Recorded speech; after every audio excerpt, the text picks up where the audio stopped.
we have come from an inheritocracy. We practice inheritocracy.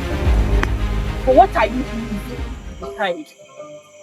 The next generation of conservationists that will come after you, what will you inherit from you? Your children, for Matthias and Tommy, will your children be crying when you come into this forest? Thank you for sleeping that joke. but really guys, and I'm serious, right? We live in an inheritocracy. If you're a serious person, everything you hope to have seen with the environment that you've not seen, you want to leave it for the next generation. Everything you hope to have seen in this national park today that you came, that you didn't see, you want to leave it for the next generation. It's an inheritocracy. No matter the work that the next generation do, all of their efforts will be better if you try to make an effort. If you leave them with no effort, they will make an effort, but it won't count because they are starting with 0. Please, let's try to give them a 6. If we can't give them a double 6, let's give them a 6. Think of it in light of your children. Think of it in light of your younger brothers. Think of it in light of every younger person that you know. If we cannot give them a 6, a double 6, let's give them a 6. Do not let them start from a 0. Because life is a meritocracy. We live in a meritocracy. So that's really where I want us to start from. That's really where I want us to start from. And Clement took us that route. I'm sorry, but that's what it made me think of. That's what it made me think of. We're conservationists. We are conservationists, but the next generation of conservationists, when they come and they see that, oh, the national park is not kept, will they look back? Now we look back and we think of Ken, the Niger Delta or Saru. Good.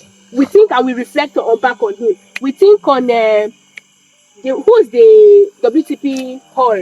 Nimo Basi.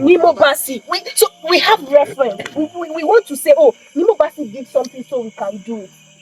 If BRC want to do something, we can say WTP did something, so we can do it.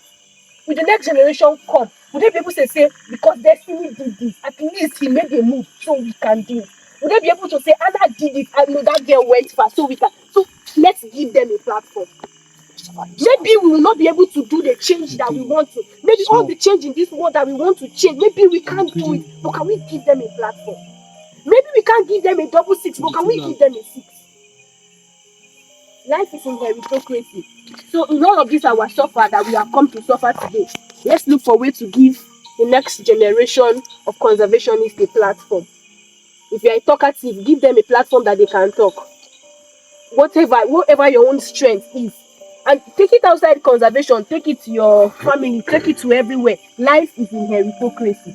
The best of people, the richest of people were not rich because they worked so hard. They had an inheritance of wisdom, of mindset. They saw possibilities. Even if it was a book they read, whatever it was an inheritance. Nobody is that wise, though. You don't know things like that.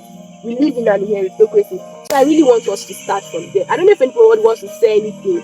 Then we'll go out from there after that. I don't know to say something. Yes. I'm grateful for how you broke that down, right? I've never really thought of it like that. I understand what you're saying. It's something I can relate to, but I've never thought of how deep it goes. Right? I'm one person that I saw my mom work hard. Like you said, if people have worked hard, my mother has worked hard. My mother is so hardworking that whenever people tell me you're hardworking like your mother, I'm happy.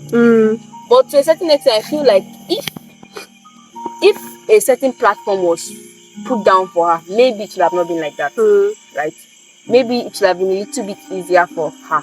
And I'm happy that to a certain extent she has tried to make it easier for us. So I'm grateful because while I sat here, I was able to reflect that my mother didn't have it great. She didn't have it great. She was born on 1st October 1960 inside the Civil War and all of that. But she did well. She did great. And I may not have a double 6 like she said, but at the very least I can do for the next generation is to cast, even if it's 1 6, may they use and start. Yes. So thank you very much. Yes.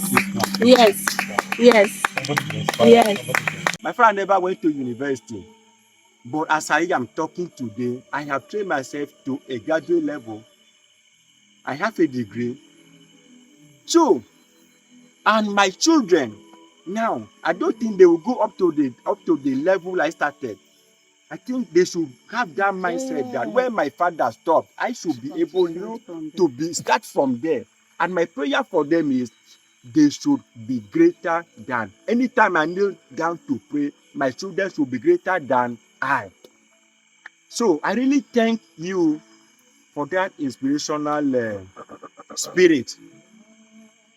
Thank you so very much. I'm grateful and I'm happy. I have learned a lot. Thank you. So this is a pause and reflect session BRC always carry out. We started it seriously last year, and this year again we are here to pause and reflect. Our pause and reflect session is always supposed to be about what we've done so far, how to improve. But it seems for tonight, it's for us to put ourselves in these other people's shoes. It's to put ourselves in the people who are doing great work to conserve our forests. We put ourselves in the shoes of people who they said they have a 105, 100 what? 5 support zone 500, communities. 105 support zone communities surrounding the Cross River National Park. And if you go there, I've been to many of the communities, maybe not up to 105, but I've been to at least more than half of them. And I'll tell you the life I've seen. Matthias, I took you to some trips some days ago, and we know where you and I spent some nights. We see people's houses. And these people in any way they are always grateful to God. They don't see like they are suffering.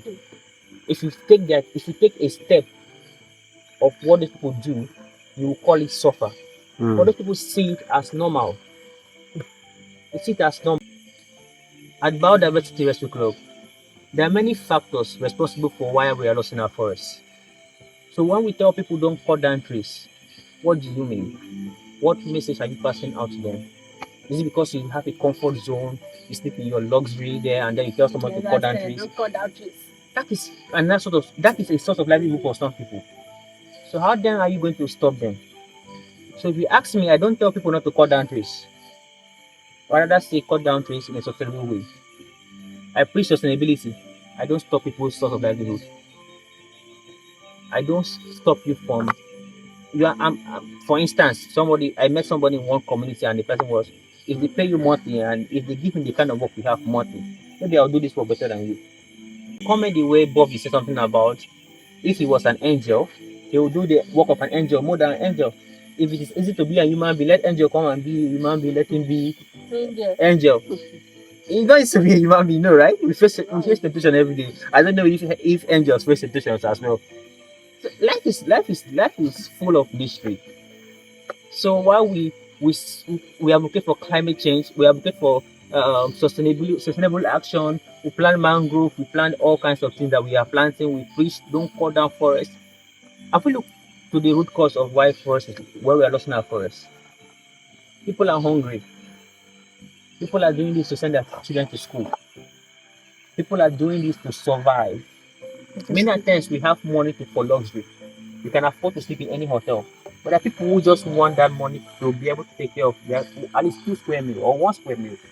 There are many rangers here who are patrolling the forest to ensure that the forest is conserved. While we flex in Calabar, busy Marian, enter Christmas village, everywhere is busy, flashy cars. People are spending nights in this jungle to ensure that this forest is conserved, to give us the fresh air that we breathe. And I see people who are still here doing all they can to break the law to survive. We should think, what solutions can we make? What solutions can we prescribe that does not harm people's feeling, does not end people's lives? Because if we stop them from this jungle, we've cut their livelihood source, and it's as good as pushing them to death. So while we come here today, while we are seated here, while we think, while we pause and reflect, just imagine how blessed you are. They say count your blessings, name them one by one, and you'll be amazed of what God has done for you, what God has done for us. From January to December, you'll be amazed of what God has done for us. We join in, we travel, where we are, where we sleep, spend the night, the food we eat, and sometimes we do a lot of things that does not please people or even please our creator. How often do you throw your clothes and you don't remember that there are some people who are in need of them? How often do you waste food in your house when there are people who don't even have a square meal? How often do you get things that they're not necessary? You just get them because you feel you have the money. How many person's life have you impacted? How many person's life have you touched? Who have you blessed so far from January to December?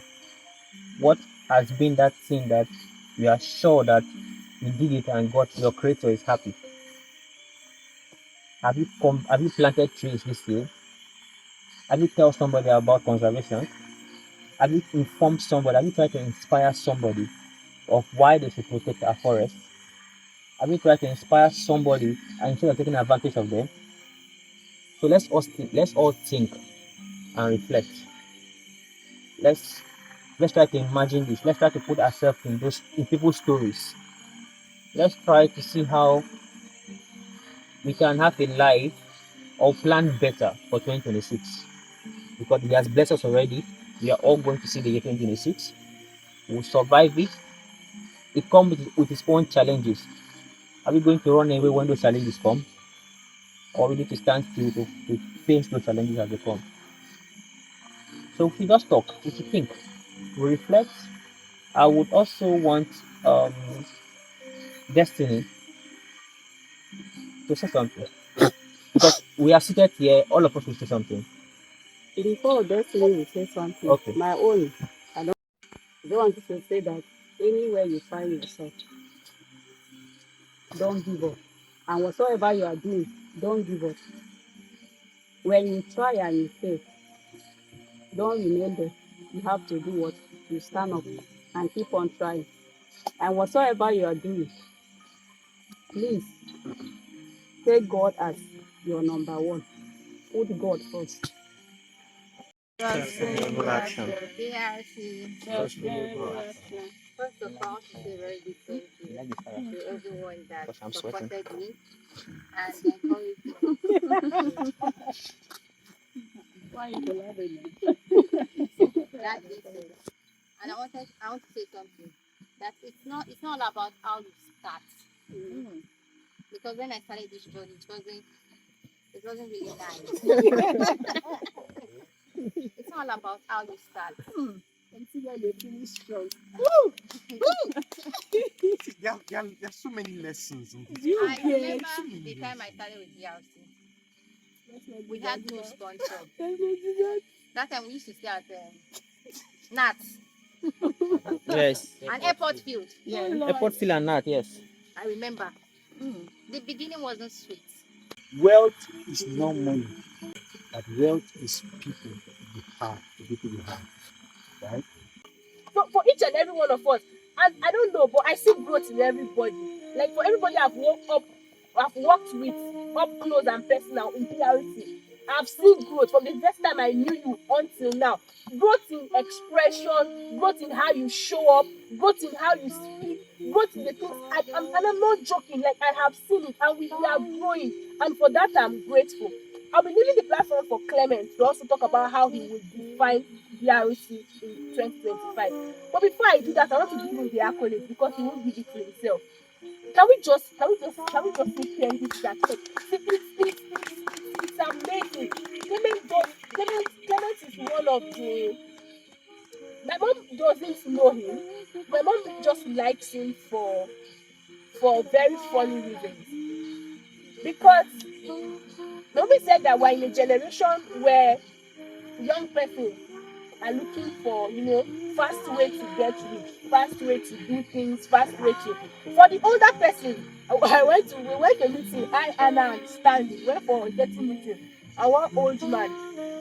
That meeting, the ITFA. We learned a lot, guys. What has transformed our life? We learned in that meeting. For this certain old man, the intention of coming to that meeting first was maybe they'll give him transport reform. So he will have money, yeah? It's big organization. So maybe they'll give him big money, he will have money. They'll give him food, they'll give him maybe t-shirts, and then he'll be equipped with those things. And they say go and scan QR code for questionnaire. Was it questionnaire or something or something? And he told the person he came with, so because he was expecting money now, he brought people with him so that all of them will have the money. And he told the person, little boy he came with, He said, go and start that thing, and from there they go give you money. Oh. It was PR code for survey. Now, that's somebody who has an organization. When that man stood up to speak, he spoke passionately as if he has any interest to conserve the environment. But you can see from his attitude that the interest is shy. You people have money, you brought money, bring it, let's chop.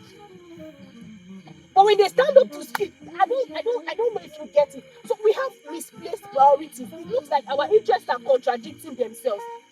Those are the kind of people you find in this field. I go out for meetings, and I see them. But then you see Clement, you look at this young man. They give him small money to work. He sits down. He's not thinking of how. It's funny how you would think, okay, BRC got grants. What did we do with that grant? Every penny of the money is inside the work. We're not saying, oh, are we going to do what from the money? Are we going to? For me, it's the integrity. It's that you're showing. Clement's words are, rest is sweet outside after labor. You see, they always say that rest is sweet outside labor. You see him putting the work in whatever he does. You see him showing up in ways he cannot. You see him trying to do the. See, we do so well in BRC here, but Clement models it for us. If he's not being a good leader, he will not be a good leader, will not be good follower. Clement tell you to show up and show up professionally. Clement sits with you in a meeting and you're introducing yourself in a way he thinks is substandard, and he's looking at you in a funny way, like, why are you doing that to yourself?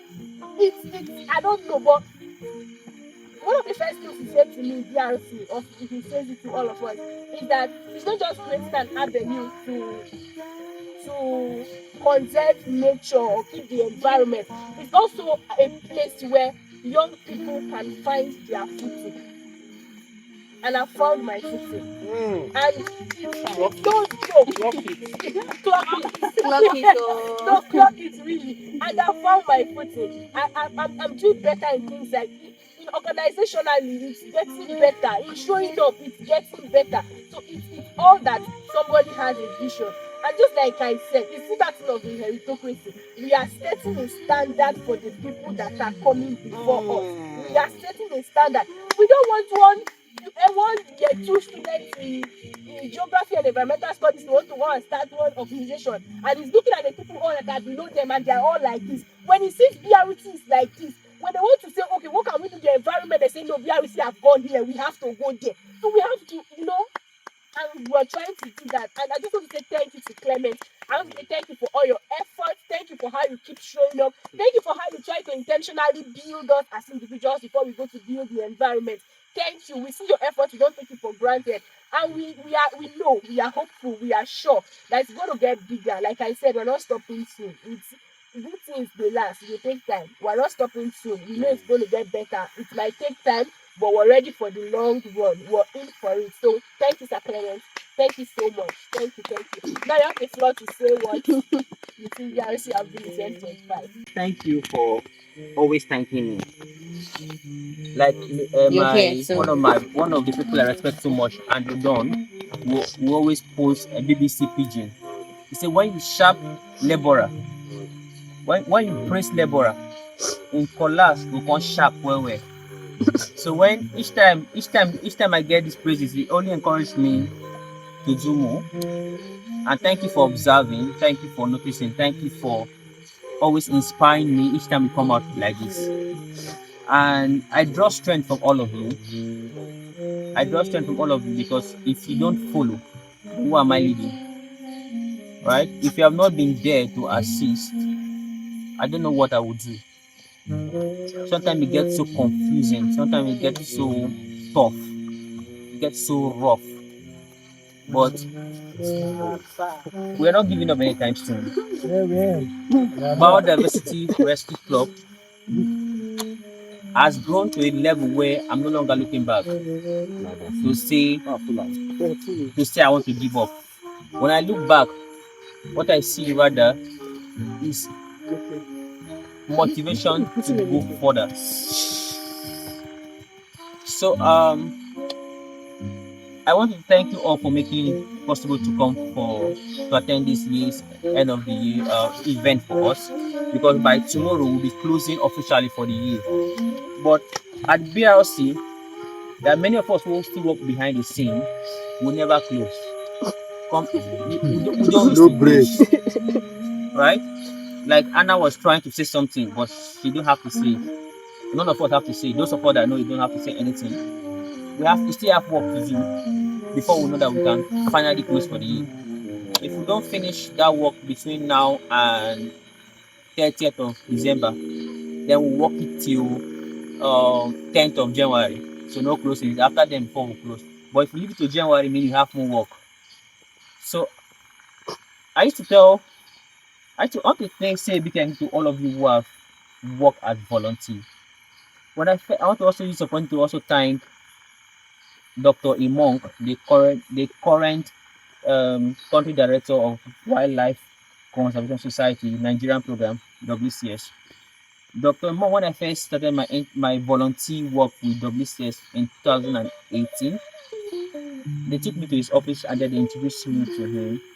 And afterward, he called me back and was asking me why I want to volunteer. Why I want to volunteer for wildlife. And I expressed it, and he was like, it's a bold step I've taken. And he encouraged me to keep it alive. Many people don't know what it means to volunteer.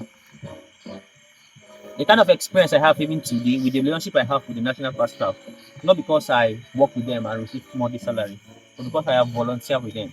And I've learned a lot about the Cross River National Park forest that I can that's why I'm sharing with you. I've always wanted this opportunity where I'll bring people in to experience what National Park staff goes through patrol. And I want to also thank the Right Academy, the People Organization, and the Wildlife Conservation Society for making it possible. They provided us with tents and have given us the backpack and sponsored some person from Bright Academy to participate here by the BTP to have this experience. This is something I have been doing since 2018. And sometimes I used to really break down. It's not easy. Sometimes I was staying that time. If it is then for patrol, before now we have slept. Yeah. Many of us have not had break from our phones since this year. But between yesterday to today, I think some persons have gone on a break. We've gone on a compulsory break from your phone. The world is a very noisy environment. We have to pause and reflect. We have to connect with our creator. We have to think of other people's problems and see how we as solutions. We need to think critically how to solve problems.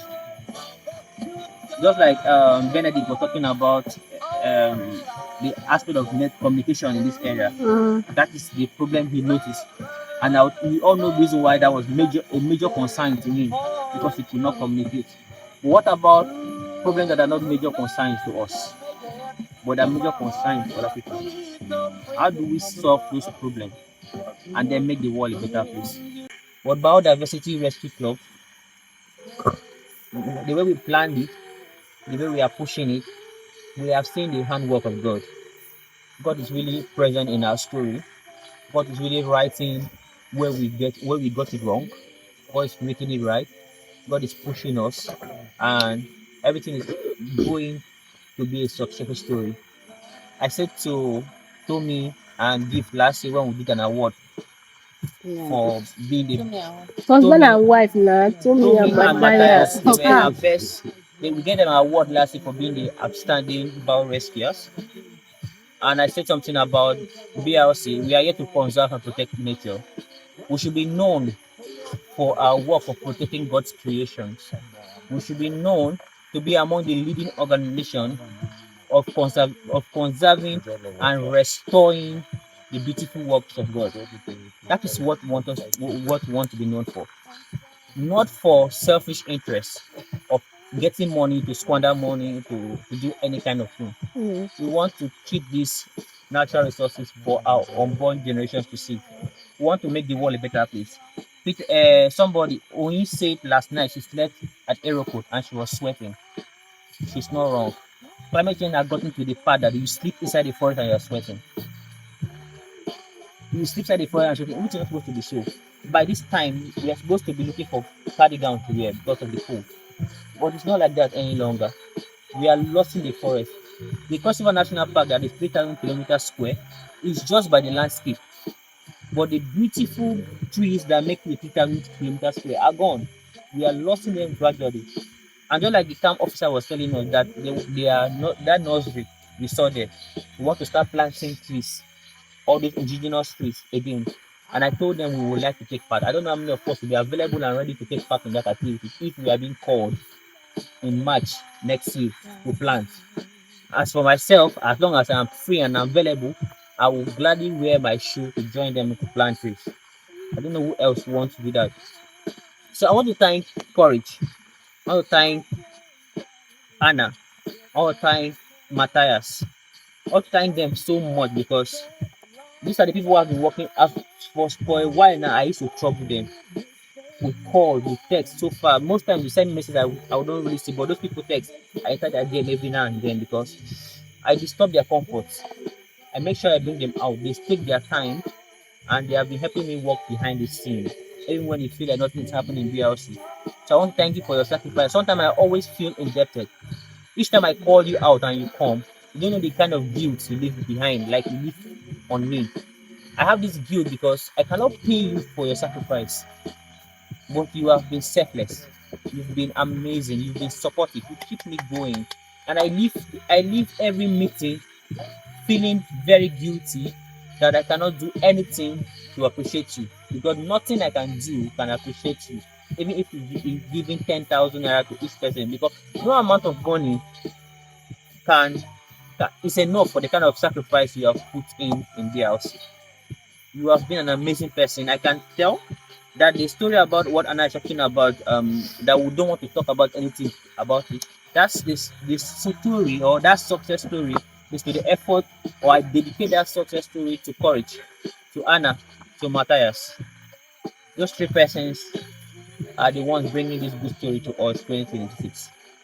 These three persons have been the backbone of the house. These persons have been a life band. These people have been a driving force.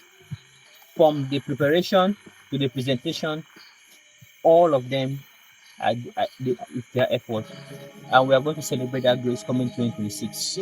So thank you very much. Thank you for being very awesome in all you do.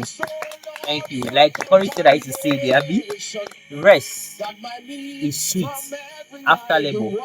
Talking about some of us have, some of us don't have six, some of us don't have one, right? So are we going to rest? No. Is it time for us to rest? No. How do we ensure that we get better? How do we ensure that our family is elevated from the position they are? Right? So it's not time for us to rest. It's time for us to work. Rest is sweet only after we have worked. So this is time to work, and we must keep working. The reward for hard work is more work. The time will come when we should sit down to harvest. This is time to plant.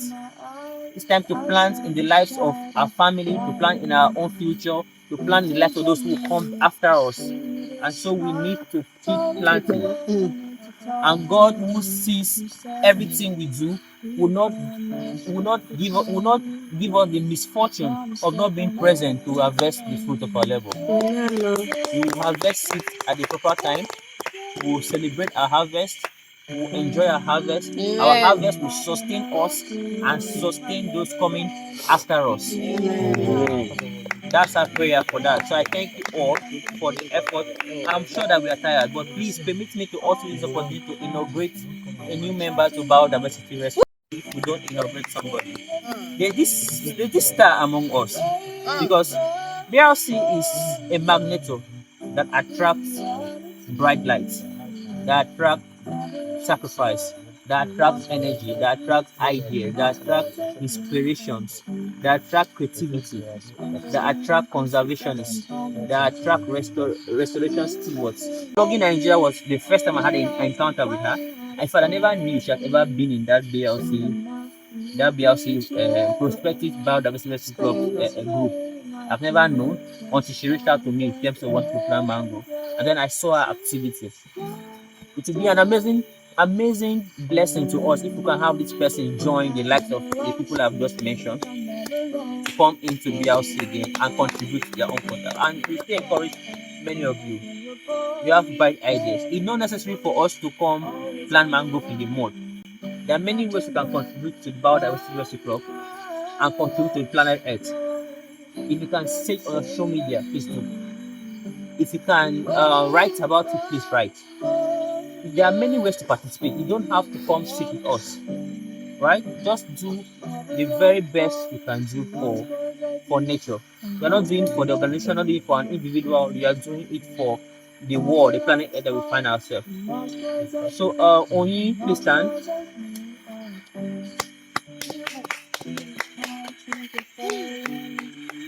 So Onyi has admired us from a distance, and school have not allowed her participated fully in our activity. And Ken Henshaw and many other person always tell me, Clement, what will happen when everybody leaves you?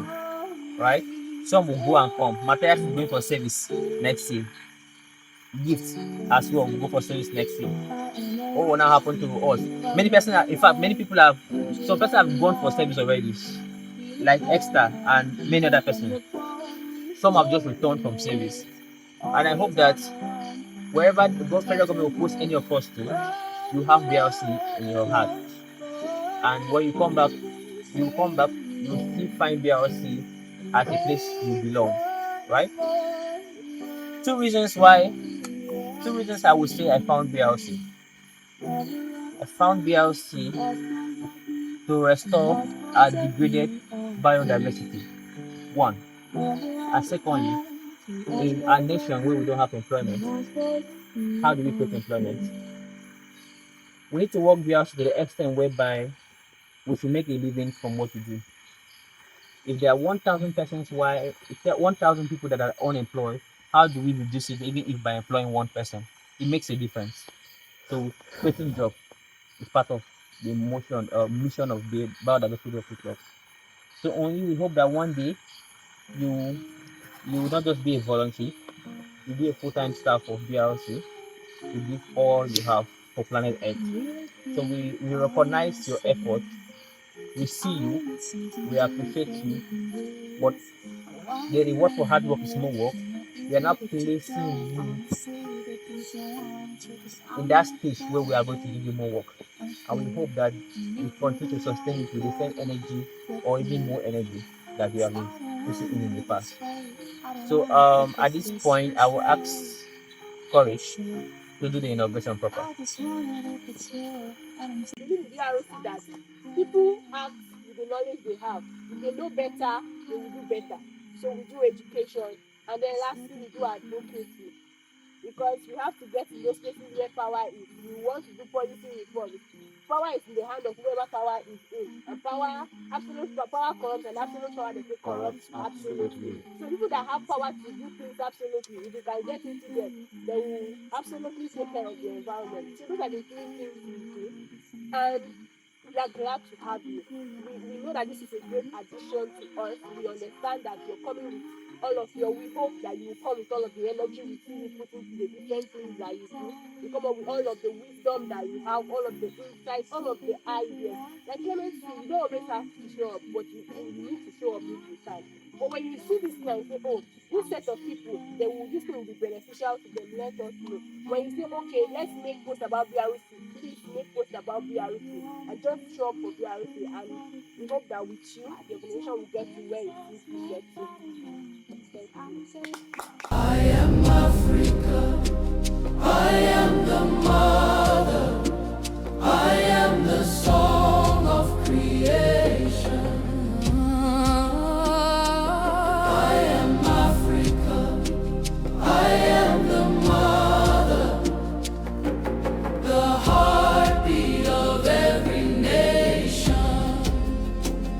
From the rocks and rivers to the golden plains, I carry the stories, the joys, the pains. The wind calls my name, the stars know my song. Through you, my children, I grow strong. In the silence of your heart, you will find me. In the rivers, in the rain, in the fire. I am calling you home to remember, to rise, to become. My spirit flows through the forest deep, through deserts wide where shadows sleep. I am the thunder, the rain, the flame, the eternal voice that speaks your name. I am Africa.